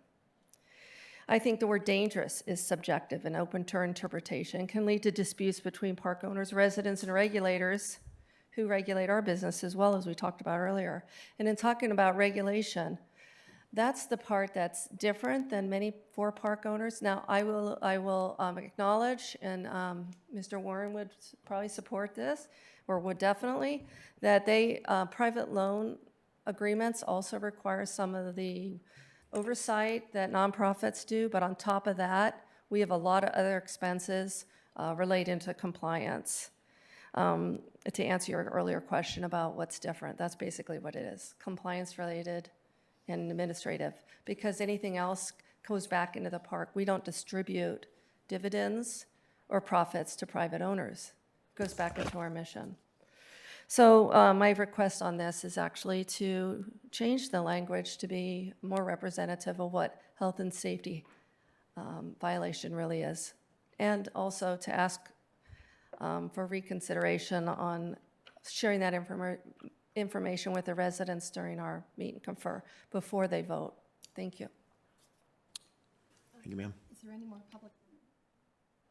Just for clarification, Bait page 53 in Exhibit Tab 2 identify the parks that didn't get 51% and came through the special rent adjustment capital improvement. So, and primarily all are dealing with streets. So we do have parks that can't get the approval from the residents, and I strongly encourage park owners to keep ongoing communication regarding what type of capital improvement they'll be requesting. They can give the parameters throughout the whole process. We'd like to do this street repair. However, if you don't, based on history, we will file for a health and safety capital improvement before the city of Yucaipa. I always encourage communication.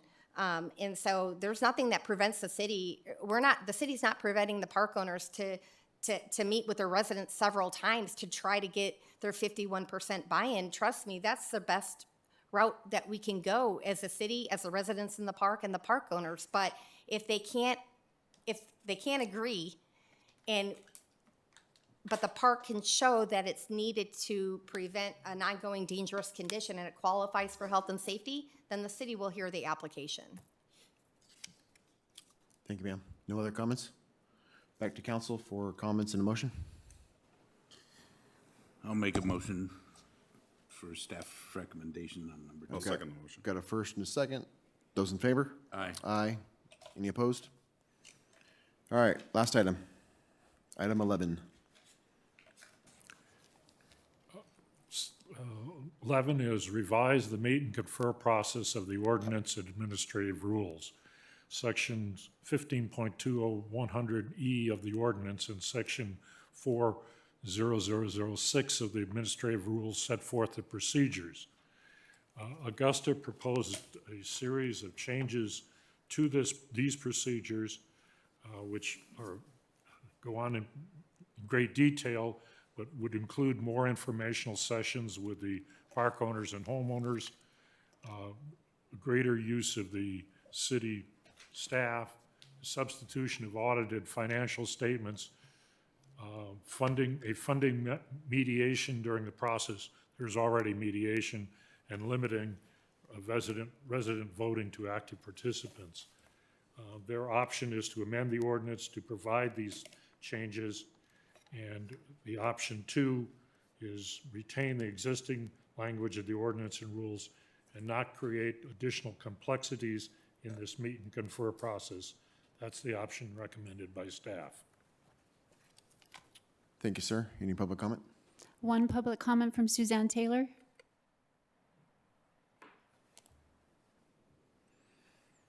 I just don't give up, do I? What I think there's two most important thing on my list of things that you think will complicate the process, even though it was just said that they encourage us to meet more often. So I'm not sure what that means. But one thing is, like, when you go through and you ask people after you've had various conferences and to approve a plan to increase rents, the people who vote on that, and correct me if I'm wrong, but I think I'm right, you take a vote, and the vote is calculated based on the number of space in the park. So if 3 people vote, then the rest, then it never would prevail anyway. But if 51% of the, I think I've lost my point of view. Hold on a second. The current ordinance determines approval by calculating the percentage of yes votes based on the total of number of regulated spaces rather than only those that participate in the vote. This method is unfair because it allows non-voting spaces to affect the outcome, making it harder for a proposal to pass. To ensure fair representation aligned with democratic principles, approval should be based solely on the percentage of spaces or regulated spaces that actually cast a vote rather than total number of regulated spaces in the park.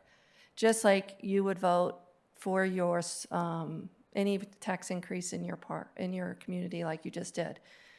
It was the percentage of people who voted, not the percentage of eligible voters in the park. So I think that's important. It's normal voting processes. I was asking for meet and confer mediation during our conferences with and negotiations with the residents, because it's very, very, very, very complex, the MNOI. And they don't trust the park owner's explanation, and I don't blame them. So it's very hard to come to a conclusion and a consensus because there's nobody really to assist them other than their private counsel. And also the most important, I think, besides the voting, is when you go into an MNOI process, and again, correct me if I'm wrong, Jennifer, but you need to have already completed the MNOI calculation by the ordinance, and that's very costly. If you can go into those conferences and negotiations and present audited financials before spending the exorbitant amount of money to prepare your application, it would benefit the residents because it would be more straightforward and easier to understand than a complicated MNOI application. You would be able to lay out your expenses, your revenues, expenses, your reserves, where the money goes afterwards, and have a real conversation that a resident could understand because that's what they do in their own home budgeting. I already talked about recovering costs in the MNHI, but those are the 3 things that I would like to emphasize. Thank you. Thank you, ma'am. No other comments? Back to council for comments and a motion. I'll make a motion for staff's recommendation. I've got a first. Do I have a second? Comment? I don't have anything. No I'll comments? make a second. Those in favor? Aye. Aye. Any opposed?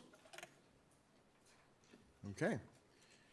With that, that brings this special meeting to closed. Current time is 5:09. We will take about a 2-minute break to reset, and then we're going into closed session.